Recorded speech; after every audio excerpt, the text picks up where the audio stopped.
안녕하세요. 하이닥이 간다 아나운서 박은보입니다. 오늘은 신부전이 있으면 어떤 증상이 생기는지 궁금하셨죠? 이야기 나눠보도록 하겠습니다. 마들스 내과의 장지원 원장님과 함께합니다. 원장님 안녕하세요. 네, 안녕하세요. 네, 반갑습니다.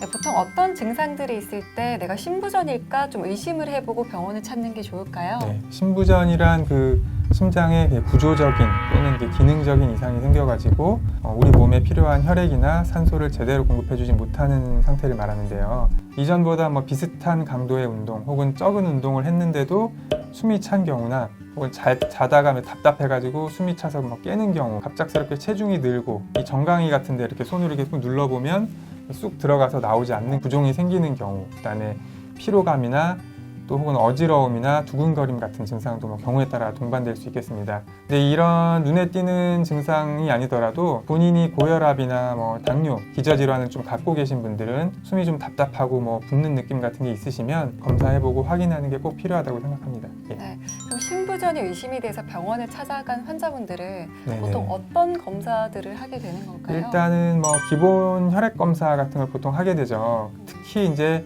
빈혈이 있는지, 그다음에 간 기능이나 신장 기능에 이상이 없는지, 그다음에 갑상선 기능 같은 이상이 있을 때도 심기능이 악화될 수 있기 때문에 이런 걸 꼭 눈여겨서 보게 되고요.